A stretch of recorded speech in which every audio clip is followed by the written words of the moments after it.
빌딩의 내일, 빌딩의 내일처럼. 안녕하세요. 빌딩 내일 장내일 장세래입니다. 오늘은 저희가 주요 상권의 핵심 요약을 해보겠습니다. 자, 첫 번째로 도산공원입니다. 도산공원은 3억 초중반부터 4억 5천까지 시세가 형성이 되어 있습니다. 그리고 현재 이제 나와있던 매물들은 다 거래가 됐죠? 네, 다 소진이 된 상태고 뭐 앞으로 나올 매물들은 뭐 5억 이상에도 충분히 나올 수 있을 거라 생각됩니다. 얼마나 핫한지를 말씀을 드리면 여기 아디다스부터 나틀리 라인까지 2024년도에 다 2억 2천 3천에 거래가 됐던 라인이거든요. 이 메인 라인이 작년에 3억 2천에서 3억 5천에 거래가 되고 심지어 심사동 6세역까지 13번지는 4억 5천에 거래가 됐습니다. 이 사례를 보면 놀라운 게 66억에 2024년도에 매입을 한 건물이거든요. 1년 만에 무려 66억에서 123억으로 그냥 곱하기 2를 해버렸어요. 이 사례를 보면 도산공원은 역시 강남의 핵심이다 라고 이제 볼 수가 있을 것 같습니다. 도산공원 상권의 특징을 말씀을 드리자면 유동인구가 성수처럼 막 빼곡하게 있는 건 아니지만 목적을 가지고 와서 이제 소비를 하시는 분들이 많다. 그래서 일각에서는 이런 얘기도 많이 하세요. 도산공원이 이렇게 유동인구가 없냐, 와서 왔는데 사람이 별로 없다, 이런 얘기를 하시는 분도 계신데 걱정할 거 없습니다. 일단 대기업들은 계속해서 여기 이제 투자를 하고 있고 평당 임대가는 무려 100만 원이 넘어갑니다. 그리고 이제는 금액들이 이렇게 천정부지로 올라가다 보니까 네. 기업들의 이제 자본력이 아니면은 일반 개인들은 접근하기가 좀 어려운 금액대가 되었다, 이렇게 생각이 됩니다. 그리고 또 이제 압구정 현대 재건축 이슈도 있는데 앞으로 이제 재건축이 되고 나면은 여기는 이제 더 가파르게 올라갈 것이라고 생각이 됩니다. 메인 라인의 어떤 상승세는 뚜렷한데 조금만 이면으로 벗어나면은 그게 좀 온도 차이가 커요. 메인 라인에 뭐 평당 3억, 4억 이런 정도로 비교하시면 위험할 수가 있으니까 그런 부분을 좀 주의하실 필요는 있을 것 같아요. 글로벌 브랜드들도 그 메인 라인에 있는 줄기에 들어가지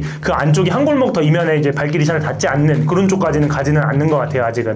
자, 다음은 성수입니다. 성수는 크게 4가지 상권으로 볼 수 있을 것 같아요. 서연무장, 동연무장, 연무장길 이면, 서울숲 아뜰리에길. 일단 첫 번째로 서연무장. 우리나라에서 지금 가장 핫한 상권의 1티어죠. 사실 메인 라인은 아니라고 볼 수도 있는데 그 세로 라인에 있는 신축 건물이 평당 4억에 거래가 됐고, 그 다음에 서연무장 왼쪽 끝에 있는 테토 플래그십 스토어가 들어가져 있는 건물 있잖아요. 그 건물도 이제 4억에 최근에 거래가 됐고, 서연무장 같은 경우는 이제 매물이 씨가 말랐잖아요. 그래서 매물이 나온다 그러면 평당 최소 5억 이상은 호가가 나오겠다 생각이 됩니다. 그리고 뭐 6억, 7억 정도는 무난하게 갱신할 수 있지 않을까 생각이 됩니다. 다음은 동연무장길입니다. 유성공장이 네. 평당 3억 3천에 거래가 됐잖아요. 시몬스에서 매입을 했죠. 사실 저희가 이제 영상에도 있지만 2025년 초에 이제 답사를 갔을 때만 해도 서현무장이랑 이제 동연무장은 이제 온도 차이가 좀 난다고 좀 느꼈거든요. 서현무장이 압도적으로 유동인구가 많다고 좀 생각을 했었는데 2025년 하반기로 갈수록 이제 동연무장이 많이 활발해지면서 맞아요. 많이 올라온 느낌이 납니다. 특히나 이제 젠틀몬스터 입주하면서 6월에 준공을 해가지고 입주한 걸로 알고 있는데 젠틀몬스터 입주하면서 또 동연무장이 더 많이 발달을 한 것 같아요. 그리고 또 여기 이제 동연무장이 필지들이 좀 크잖아요. 그래서 이제 플래그십 스토어나 팝업 스토어를 하기에 또 굉장히 좀 좋은 여건을 가지고 있어서 발전 가능성도 기대가 많이 됩니다. 다음은 연무장길 이면입니다. 연무장길 이면의 평당가는 1억 중반부터 뭐 2억 넘게까지 이렇게 형성이 돼 있는데 입지별로 굉장히 여기도 좀 차이가 큰 것 같습니다. 일단 서연무장길 이면은 IM 도넛 밑으로 차량이 진입이 불가능한 도로에 껴있는 그런 건물들이 있는데 그런 데가 이제 1억 5천에서 한 2억 정도 사이에 시세가 형성이 돼 있습니다. 단 IM 도넛 라인에 신축한 공원 옆에 있는 건물이 평당 3억 5천을 찍었고 그 옆에 이제 환전소가 들어가져 있는 건물이 3억 천을 찍었는데 이 이면에 차량이 진입이 불가능한 건물이랑 그런 건물들을 같이 동일선상에도 놓고 비교를 하시면 좀 위험한 투자가 될 수 있으니까 접근성에 따라서 평당가가 많이 갈라지는 지역이다라는 거를 염두하시고 검토를 하시는 게 좋을 것 같습니다. 그리고 또 동연무장길 이면으로 보면 젠틀몬스터 인근의 옆쪽에 그 주변으로 단독주택들이 많이 개발이 되면서 여기도 평당 1억 중후반대의 시세가 형성이 됐습니다. 그래서 거래들이 굉장히 활발하게 일어나고 있는 지역이고 뭐 팝업이나 임대 같은 경우도 굉장히 좀 활발하게 움직이고 있는 지역입니다. 그리고 연무장길 같은 경우는 고점 아니냐 이런 얘기를 하시지만 성수 전략 정비구역에 붙어있다 보니까 서연무장이든 동연무장이든 좋아질 일만 남은 것 같습니다. 다음은 서울숲입니다. 서울숲은 이제 거래 시세로는 1억 3천에서 1억 중후반 정도 형성이 되어 있습니다. 연무장길이랑 단순 비교하기는 좀 어렵지만 네. 여기 아뜰리에길은 주거 지역입니다. 그래서 이제 연무장길 중공업 지역에 비해서는 용도 지역의 한계는 뚜렷하게 있습니다. 팽배해진 이 연무장길에 비해서 낙수 효과를 충분히 볼 수 있는 지역이라고 생각이 됩니다. 팝업과 이제 카페로 이제 많이 활발했었는데 잠시 좀 이제 주춤한 시기가 있었어요. 그 시기를 지나서 이제 무신사에서 100억 이상 투자를 좀 하고 이제 전지현 씨도 인근에 이제 그쵸. 거금이 들어서 매입을 하시고 이런 영향들이 이제 다시 활기를 좀 불어넣고 있는 맞아요. 중이라고 보입니다. 그래서 최근에 매수인분들께서 아뜰리에 길을 좀 찾는 분들도 많이 계시더라고요. 그래서 여기도 굉장히 좀 기대를 많이 하고 있는 지역이다. 자, 다음 명동입니다.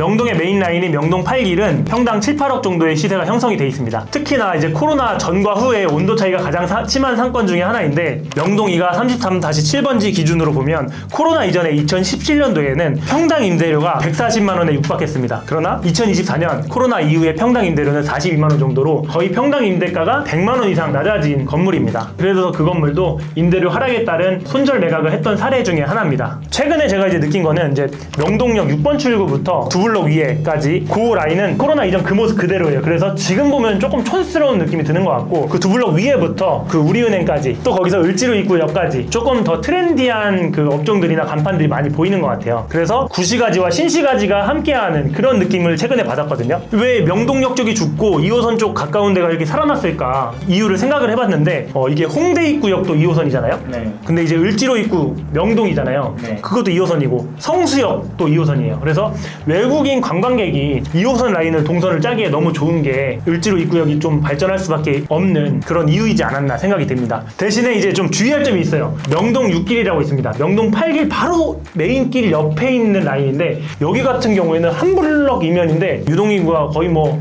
하루에 몇 명 지나가는지 셀 수 있을 정도로 체크할 수 있을 정도로 진짜 유령도시긴 해요. 메인만 진짜 주구장창 사람들이 다니는데 여기서 주의할 점 같은 명동이지만 그런 곳들에 이제 유동인구가 없는데 투자를 섣불리 하는 건 굉장히 위험한 투자입니다. 유동인구가 어디로 흘러가는지를 잘 보셔야 되는 거고 명동 메인의 이면에 있는 건물들에 투자를 하실 때에는 임대 분석이나 또는 아이템 분석을 정확하게 하고 투자를 하시기를 추천드립니다. 이 와중에도 저는 가장 잘한 투자 중에 하나라고 생각되는 게 명동 6길 에 있는 명동장 이 건물이 1억 9천대에 매입을 하셨는데 이 사례가 너무 대단한 게 뭐냐면 유동인구가 절벽이기에 가까운 입지이기 때문에 상가로서의 가치를 하기가 좀 약해요. 그런데 메인길 바로 옆이고 10초 거리이기 때문에 숙박업을 세팅하면 떼돈 벌겠다 싶어가지고 바로 낚아챈 건물입니다. 그래서 이 건물을 매입하신 분이 명동의 건물을 가지고 계신 분이고 명동에 대해서 되게 잘 알고 계신 분이었어요. 그래서 이런 옥석을 잘 가려내서 시너지를 내지 않았나 싶은 사례입니다. 자, 다음은 한남은 입지에 따라서 평당 2억에서 한 3억 5천 정도 시세가 형성이 되어 있습니다. 일단 3억 5천에 거래된 거는 꼼대가로순길 메인 라인이에요. 그래서 대로변 라인에 있는 건물이 3억 5천에 거래가 됐다라고 보시면 될 것 같고 그 밑으로 내려와가지고 카페거리 같은 경우에는 입지에 따라서 좀 이제 개별성이 좀 커요. 1억 후반대에서 거래가 된 것도 있고 또 2억 중반대에 거래가 된 건물도 있습니다. 크러쉬님이 매각한 건물 같은 경우는 2억 4천 이상의 거래가 됐잖아요. 그래서 한남동 같은 경우는 이제 대로변과 이면 쪽에 거래 사례가 좀 차이가 있다라고 보시면 좋을 것 같습니다. 근데 여기서 주의할 점은 도산공원이나 성수동처럼 임대료가 많이 높진 않습니다, 아직. 그래서 건물을 투자하실 분들은 임대료 세팅을 좀 잘 분석을 하고 들어가셔야 된다라고 보실 수가 있을 것 같아요. 카페거리에 들어와 있는 브랜드들 자체도 글로벌 브랜드들보다는 대부분 좀 이제 국내 브랜드들이 많이 형성이 돼 있어요. 그래서 그런 부분이 이제 성수와 도산의 차이다라고 볼 수 있을 것 같습니다.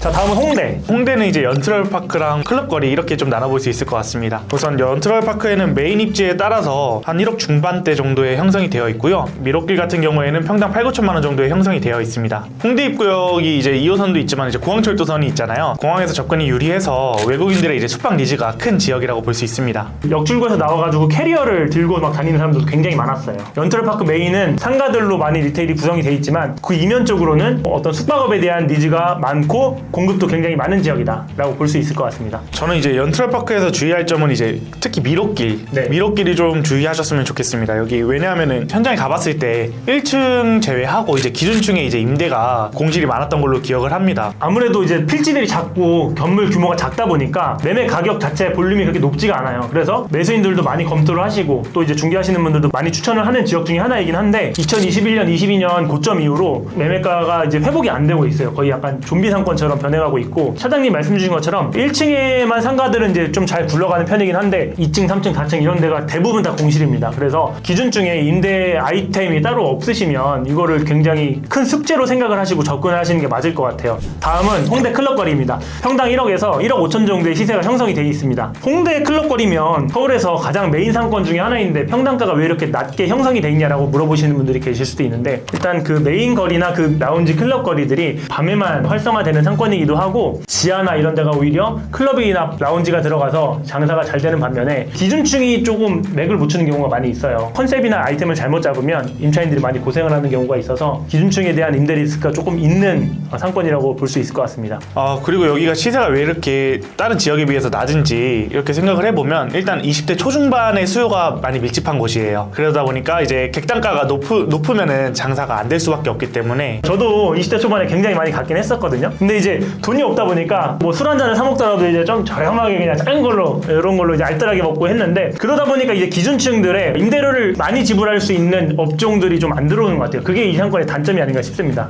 다음은 종로 3가입니다. 종로 3가는 일단 종로 3가역이랑 익선동으로 나눌 수 있을 것 같은데요. 종로 3가역은 상업지 메인 라인이랑 또 송해길, 그 세로 라인, 그 라인들이 1억 5천에서 2억 정도의 시세가 형성이 되어 있습니다. 그 다음 익선동은 입지에 따라서 6천에서 8천 정도의 시세가 형성이 되어 있습니다. 일단 이 상권의 특징은 트리플 역세권으로 형성이 되어 있고 또 외국인이 많이 찾는 지역 중에 한 곳이다 보니까 숙박업의 메카예요. 그리고 또 뭐 작은 대지에 종로의 특징이 건폐율들이 높잖아요. 맞아요. 그래서 이제 알짜 건물들이 좀 많이 밀집을 해 있다 이렇게 생각이 됩니다. 이게 또 저녁에는 또 포차거리가 또 유명하잖아요. 종로상가 포차거리가. 네. 낮에는 이제 어르신들이 많이 계셨다고 하면은 네. 저녁에는 이제 MZ분들부터 해서 직장인분들까지 다 이제 몰려 나옵니다. 낮부터 밤까지 사람이 꽉꽉 차 있다 이 상권이. 그렇기 때문에 이제 거래들이 많이 일어날 수 있었지 않았나. 근데 이제 여기서도 주의할 점은 있습니다. 여기 익선동도 외국인들도 많이 찾고 상권이 굉장히 괜찮은 상권임에도 불구하고 차량 진입이 어렵고 한옥으로 단층으로 돼 있기 때문에 나올 수 있는 임대료가 한정적이에요. 그래서 집가 상승은 2020년, 21년 이후로 뚜렷하게 나타나지는 않고 그냥 그 상태로 거의 머물러 있는 상태거든요. 조금 발전 가능성이 조금 더디다라고 보시면 좋을 것 같습니다. 다음으로는 북촌 서촌입니다. 메인 라인들은 1억에서 1억 5천 정도 형성이 되어 있고 상점가 라인으로는 평당 한 7, 8천만 원 정도의 형성이 되어 있습니다. 근데 최근에 며칠 전이에요. 불과 며칠 전에 안국역 2번 출구 앞에 건물이 평당 1억 9천에 거래가 됐습니다. 거의 최고가 아닌가요? 맞습니다. 안국역 이쪽에서는 거의 최고가 갱신한 사례라고 볼 수 있는데 이만큼 이제 대기업들에서 들어오려고 이제 입맛 다시는 것 같아요. 그리고 저희가 이제 북촌 영상을 촬영을 했었는데 상권 답사 영상 필요하신 분들은 한번 참고하시면 좋을 것 같습니다. 그리고 이 상권에 주의할 점은 같은 안국역 안에 있는 상권들이지만 상권 테마별로 조금 다른 임대료와 다른 평당가가 형성돼 있다라고 이제 보시면 좋을 것 같습니다. 자, 이렇게 해서 오늘 주요 상권의 핵심 요약을 해봤습니다. 이 영상을 통해서 시청자분들도 신중한 투자를 결정하셨으면 좋겠습니다. 지금까지 빌딩 내일이었습니다. 성투!